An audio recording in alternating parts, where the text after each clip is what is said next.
We're ready. Okay. How's it going, guys? Teach Me Grappling. Brian Peterson. I got Eddie Diaz here, and we're going to show you guys the technique. I just got a question from the cameraman. He just asked, how do I get out of a lockdown? And the lockdown is a half guard technique that you use to control the guy's leg really well. Makes it hard to pass, and then also you can use a lot of offense. Specifically, shout out to Eddie Bravo and 10th Planet. I've known Eddie for a lot of years, almost 20 years now. He was doing the lockdown when I met him back in the late 90s. So lockdown's awesome. I use it myself. It's a big part of my game that I use sometimes, but it's also something I'm pretty decent at avoiding and getting out of. So the first thing I'm going to show you guys is, if he's on his back, let's show you what the lockdown is. Okay, so right here, if I'm in half guard, this is what I call regular half guard. Okay, like this, just regular half guard. Ordinary, regular half guard. Sometimes people lock, sometimes people will unlock, and they'll just hold with one leg and then use their foot right here to shrimp and hip escape, like that. Maybe they're gonna put in a butterfly hook, maybe whatever, but they're still holding that basic half guard.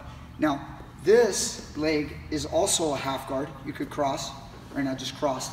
I'm in half guard, but when you do this kind of half guard, it's hard to shrimp, okay? It's very hard to shrimp because his outside leg right here is controlling my leg.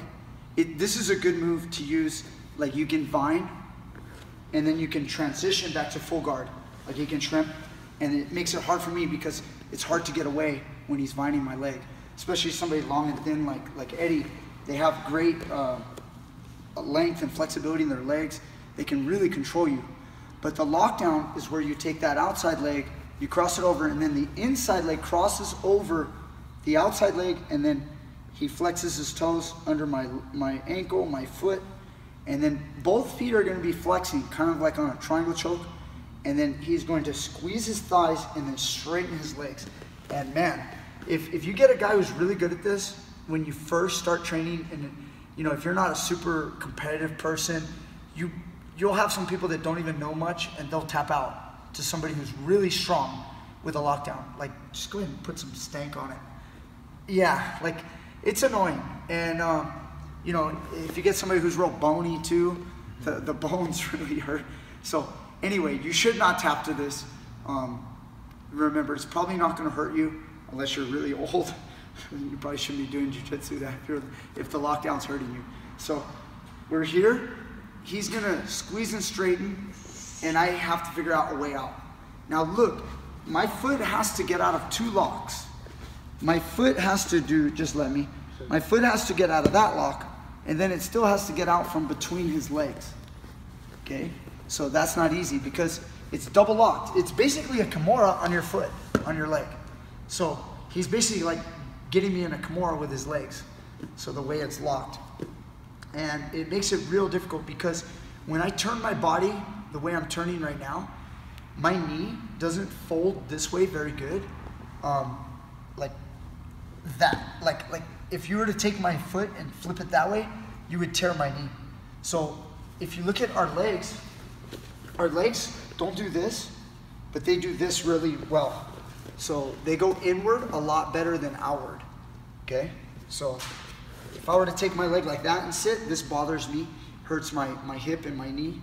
Okay, so this is why the lockdown really works well, because most people do the traditional pass like this, where they get a crossface, and then they get an underhook, and then when the guy does a lockdown, and you can't like move your leg in this direction very well, with your head over here.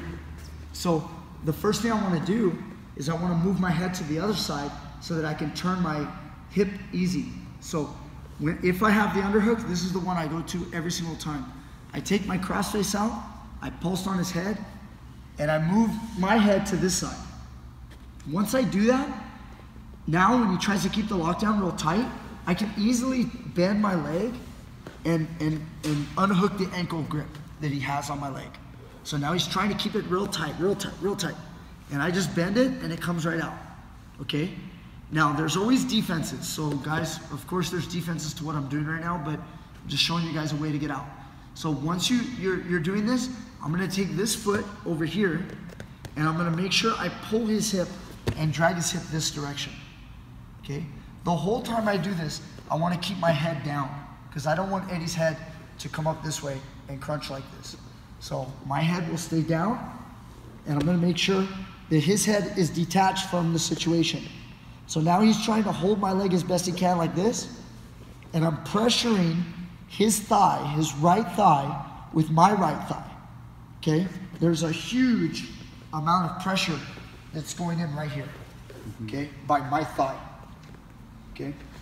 So, underhook, head down, head on the near side. I call this the near side, the other side the far side, okay? So I'm gonna pull his hip and bring him this way. Now, at any moment, he may try to transition back to the guard. So, like so. Okay, you don't want him to do that. So that's why when your head is down right here, you're kicking his head out of the game, and then you're gonna block that with your hand. So this arm right here, I can use for base, just like my foot is for base, but also this hand could be controlling his arm, but it also has a job of controlling his leg. Let's say he pushes to go back to guard, my hand blocks his knee. At that moment in time, I push off my toes, balance on my head, and get my knee through. At this moment, he may control your ankle. Okay, you may not get everything. If you don't get your ankle out, you've got to know this trick on how to get out. If you're here and he bites down, you'll try to kick, but it won't come out. So just go ahead, come to the backside and you'll be able to see. See my foot? My foot can't get out.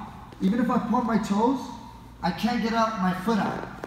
So what I need to do is, I need to bring my right knee close so I can do an ankle rotation. Look at my toes. Rotate. Like this to this. Once I do that rotation, I turn back out, and now all he has is a knee pinch. Now he knee pinches, and I'll just kick and free it up. Control the arm, watch the ghost. Ghost is one of the best moves off of this pass.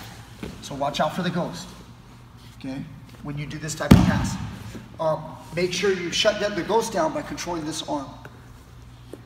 Okay, again, I'm in half guard. He's set the lockdown already, but I was able to get the underhook. So we'll talk about when I don't get it, but I was able to get the underhook. If you guys are in the traditional pass and he's got the underhook, or excuse me, he's got the lockdown, if you stay here for any length of time, he's gonna go to what's called jaws of life. He's gonna get in front of my neck, and then eventually, there's details to that, but I'm skipping over them. And then he's gonna get his underhooks, just get the underhooks. And then now he's gonna whip up, get on his side. So there's all kind, and then you're gonna have to come to here, which is falling right into the 10th planet playbook. Okay, so you guys need to make sure that when you're here, you catch the underhook. He's trying to get a hand in front of my neck. I immediately move my head to the side. So if he frames my neck, I don't want to go into it like this. So you see her pushing my neck? I turn my head. Now with my head over here, his blade into my neck is not as effective. He tries to push, and I push back, control the arm, and now his hand is not going to work. Placing my head on the mat, get on my toes, bring his hips this way. Here's the bending, look, unhooked, and look at my knee slide right out. If it catches the toes, I bring my knee in, I do an ankle rotation, slide back out, kick free if you need to, slide in with the over-under. Once you guys have the over-under, don't give the guy space, don't lift your head up. If you lift your head up, he might frame you really strong and create problems, especially somebody flexible. Go ahead, show him that. Just, yeah, you don't want to deal with a flexible guy, so when you're here, you want to beat Eddie, you just got to bring your head to the other side. If he frames my neck, look, bring my head to the other side on the mat, keeping the arm, and then now you can set your side control position. Okay, whether you want to bring your knees up because you've got a nice elbow out, or if you want to switch and you want to go here, whatever you want to do. Okay, so this is my go-to for dealing with the lockdown when I have the underhook. Let's talk about lockdown prevention. Lockdown prevention, you're in half guard. Okay, let's say you have the underhook. Just bring your leg over here and triangle. See that? And just triangle my legs.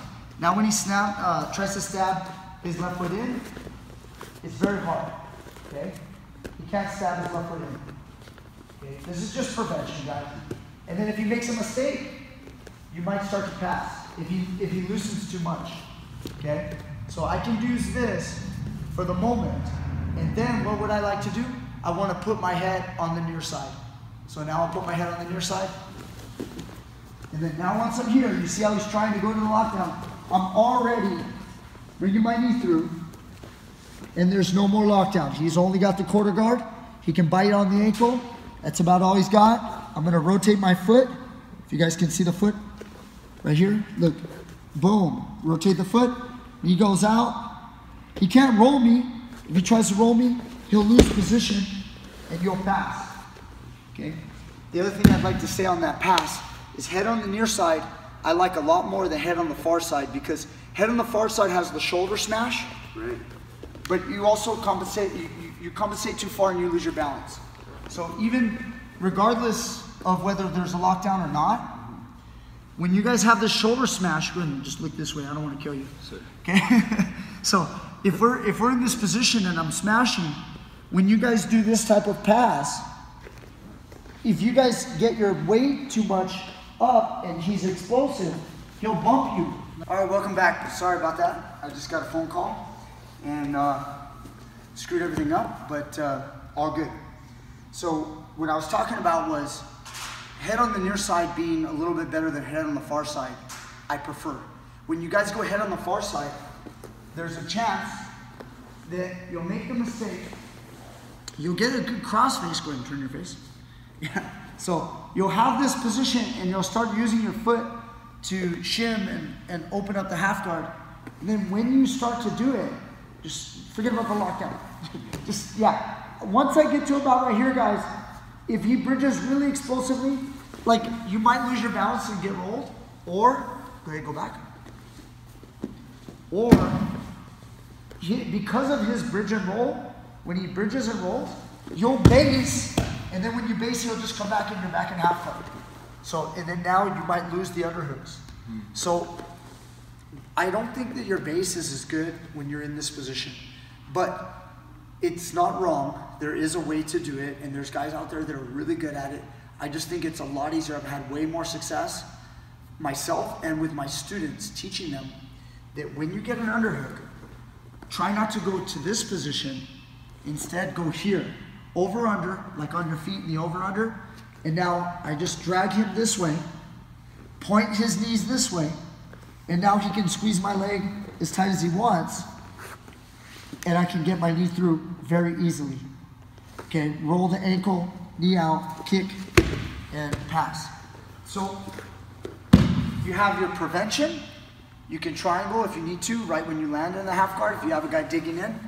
And then I gotta give you at least one you can use when you don't have the underhook. And when you don't have the underhook, there's several that are really good, and you can find more on YouTube all over the place. The one I like though, okay, is here. He's gonna get the lockdown, okay? And because he has the underhook, I'm immediately going to drop my hip.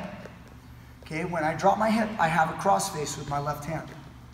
Okay, so I want to keep the shoulder pressure, and then since I don't have the underhook and he has the underhook, I'm going to try to thread my right hand between his legs and capture here, underhooking his leg. Okay, now if you guys stay in this position when he has underhooks, he's likely to get on his side. You're going to have to whizzer, and then you're going to play into the game. He's going to be going old school in electric chair, and he's got lots of sweeps, and he can submit you. So you want to be careful of getting into this kind of game. So the second this happens, see, yeah, right there, I'm going to cross face, I'm going to sprawl my leg, and turn my hip down, and then underhook his leg. See that? Right away. And then remember, as long as he has a lockdown, he's not very good at getting on top. So when you drop your base and you drop your hip down, you're shutting down his electric chair type techniques, his whip up, getting on his side. And then when you underhook his leg, he doesn't really have a lot of options to flip on top, to come on top, because he's holding my leg. So if he holds my leg, hold it as tight as you can, like get on top now. Like he can't get on top without releasing it, is my point. So now look, over here, I still have a crossface. Okay? So I keep the cross face. I'm gonna now put a little bit of pressure on him because he's too much on his side. So I'm gonna put some pressure, okay? Get to here. And then now once I'm here, I'm gonna pull, go look at the legs. This is the most important part. He's gonna hold my leg tight, like he doesn't wanna let go. Because I can't push it out, you see? It's not gonna work. So I underhook right here. I pull his legs on top of me, on top of my lower leg. And then I'm gonna use my left leg to hold his legs. Then I step and I rotate my leg, okay? I've gotta hold it though. I can't step it out like this. If he's got a good lockdown, straighten it and hold it. Look, I can't move my leg and this is tight. So I'm gonna hold it as tight as you can. Hold, rotate, and then I walk my foot close to the butt. Once I walk the foot close to the butt, there's a couple different ways you can do with it. I can load my toes on the mat, scoot my butt back, get my knee in between. Once I get my knee in between, now I can push with my left shin bone and then pull my right leg out. Once I pull it out, I have the leg control, so anytime he tries to get on top, I'm not gonna let him get on top. I can push him back and I'm fine. Obviously, there's gonna be a lot of grapplers that are good, they're gonna frame you. So when they frame and they try to push you away, don't end up in a triangle. Go ahead, shrimp, shrimp, no, shrimp, and get your guard. And don't end up in a triangle, okay? So just make sure that you understand that when you do this to someone who's skilled, they're not gonna just stay in one place. You will get some of them, but you'll get a lot. Once you're trying to get this out, they're gonna be trying to recover the guard. So when you're here, you've gotta win this battle. And if I can keep my shin or my knee here, like this, it's gonna help me, okay? Then I can drop into position and get my control. So there's one for where he has the underhook, and then the one where I have the underhook. But I'll tell you this, guys, always have an attitude. You gotta get the underhook. Don't give the bottom guy underhooks. Every time you guys land in half guard, I know it's hard, sometimes you just land there, but what I'm saying is, like, if you do a takedown, and I always want the underhooks. Even if we're here and I'm like throwing him to the mat, and I'm sorry, knee you in the face, get your half guard. I'm like already pummeling, so that when he gets the half guard, I'm here. Now when he sets the lockdown, you're going here, right away. That way, you're gonna sleep. Okay? He holds the ankle, what do I do? Keep pinching real tight, hold it. What do? I gotta go with the knee close, rotate the foot, knee out, keep the top leg, slide it through, and control, and pass. And then if somehow you guys are in half guard, and he gets it, and he gets the underhooks, and he's trying to whip up and get on his side, you see how he's trying to go here? Look, I'm cross-facing, and I drop my hip. Now he's trying to move, I underhook the leg, go to the backside so you can see. Okay? He's holding it real tight. Keep everything tight. He's trying to hold it. I bring it over my other leg, step out, walk my foot close to the butt. Scoot my butt back, use my shin bone, pull my leg out. Try to get your pass. Don't end up in a reverse triangle. Anytime you have your hand between the legs, watch the reverse triangle. I think that's it. Okay? Nice. Thank you guys so much. Again, please click the link down below in the description box for Patreon. I've been getting a few of you guys, but we need definitely a few more. Keep this show going. Okay? Rash guard raffle and t-shirt raffle at the end of the month. It's not this one right here. It's not this one right here either. But I could actually, if you guys want, if you want a different rash guard, let me know. And maybe I'll get you that one. But right now we have a lot of the license plates. Okay, the blue license plate with the highway symbol on the back. Okay? $10 or more gets you in a raffle for the rash guard. $9 or less gets you in a raffle for the t-shirt. Thank you guys so much. I'm gonna try to give out 2 this month if we get a lot of you guys. So thank you so much. Hit subscribe, share it with your friends, and then I'll see you guys tomorrow. Thank you.